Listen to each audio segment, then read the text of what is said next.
అందరికీ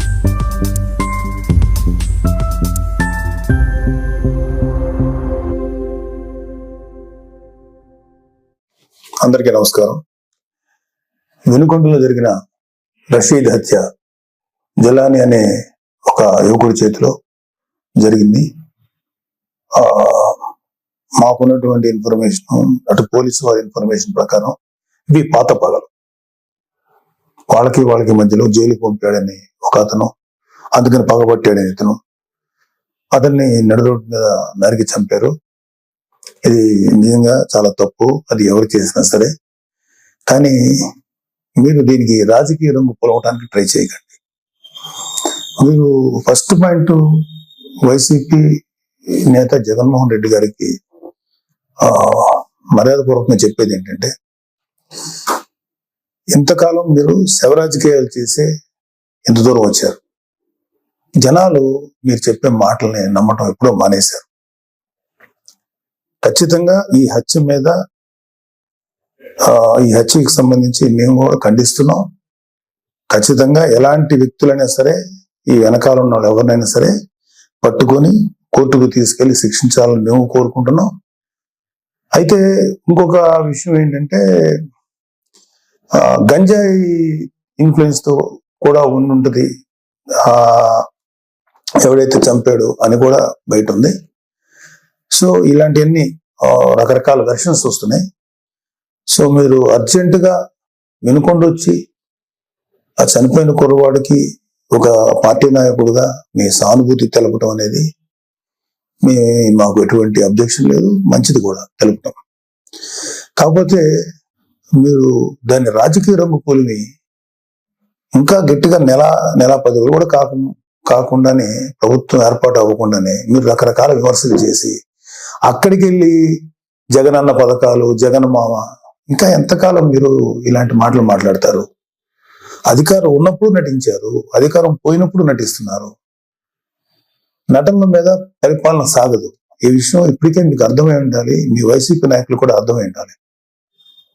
ఎంతకాలం ఇంకా నటిస్తారు మీరు? ఓపెన్ గా ఉండండి. 2019లో మీకు అద్భుతమైనటువంటి తీర్పు ఇచ్చారు ప్రజలు మీకోసం. దాన్ని మీరు అత్యంత దారుణంగా, దుర్మార్గంగా ఉపయోగించుకొని ప్రజల నెత్తి మీద కాలు పెట్టి తొక్కారు. ప్రజల్ని హింసించి వదిలేరు మీరు. మీ పరిపాలనలో సామాన్యులు సైతం భయపడ్డారు. ప్రజల కోసం నిలబడిన కొంతమంది నాయకులు, కొంతమంది కార్యకర్తలు తప్ప ప్రతి ఒక్కరు భయపడ్డారు. ప్రతి వాళ్ళు భయపడ్డారు.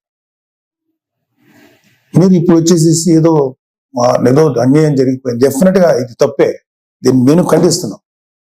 కానీ దీనికి రాజకీయ రంగు భూమి, ఈ శవ రాజకీయాలు చేయకండి. కూటమి ప్రభుత్వం పరిపాలనా పరంగా ఏదన్నా ఉంటే విమర్శించండి. ఇంకా నెల కూడా కాకపోయినా సరే అది చేయలేదు, ఇది చేయలేదు అన్నారు. ఓకే, అది ఎలా చేయాలో మాకు తెలుసు. కూటమి ప్రభుత్వానికి చేసి చూపిస్తాం. మీకన్నా అద్భుతమైన పరిపాలన ప్రజలకు వస్తుంది. మీరు అద్భుతమైన పరిపాలన మీరు చెప్పుకున్నారు. అంతకన్నా దుర్మార్గ పరిపాలన భారతదేశ రాజకీయ చరిత్రలో ఏ రాష్ట్రం జరగల, ఓన్లీ ఆంధ్రప్రదేశ్ లో జరిగింది. అలాంటి దుర్మార్గమైన పరిపాలన మీరు అందించారు. అంటే కొన్ని కోట్ల రూపాయలు, వేల కోట్లు, లక్షల కోట్ల రూపాయలు ప్రభుత్వానికి, ఖజానాకి గండి కొట్టి,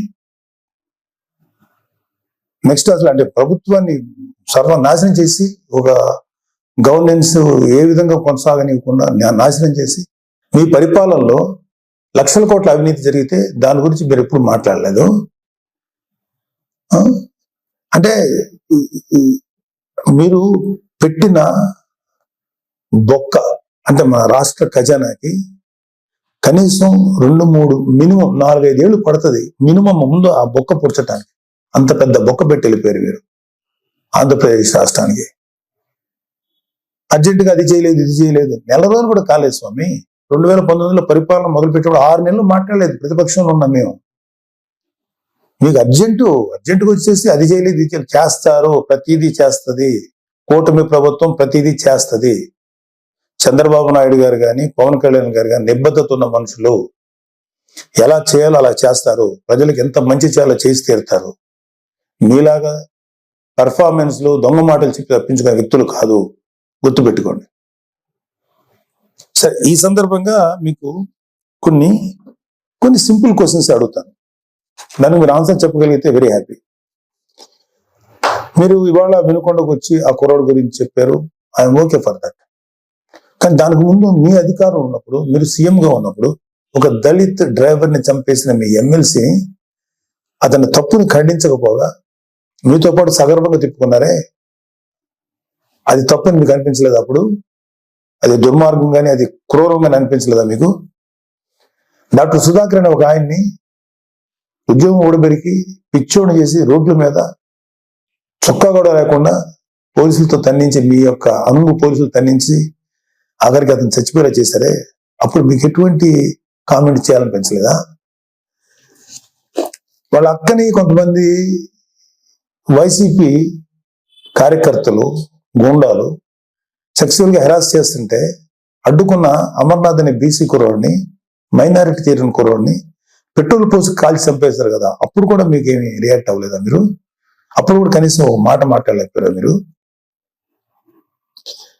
32,000 మంది ఆడపిల్లలు అదృశ్యం అయిపోయారని చెప్పి పవన్ కళ్యాణ్ గారు చెప్పి కనీసం ఒక పోలీస్ రివ్యూ పెట్టండి అంటే, కనీసం పోలీస్ రివ్యూ కూడా పెట్టకుండా 32,000 మంది ఆడపిల్లలు అదృశ్యం అయిపోతే అప్పుడు మీకు మాట్లాడటానికి నోరు రాలేదా? ఇప్పుడు మీ కార్యకర్తలకు లేకపోతే మీ వాళ్ళకి అన్యాయం జరిగిపోతుందని ఇంత మాట్లాడుతున్నారే, మీరు అప్పుడు కూడా మాట్లాడుంటే ఇప్పుడు మీరు మాట్లాడిన మాటకు విలువ ఉండేది. మళ్ళీ చెప్తున్నాను, అక్కడ వినుకొండలో జరిగింది నాకున్న సోర్సెస్ ప్రకారం అది పర్సనల్ గ్రడ్జి, 2 వ్యక్తుల మధ్యలో జరిగిన గడ్జి తప్ప 2 పార్టీలకు సంబంధించినవి కాదు.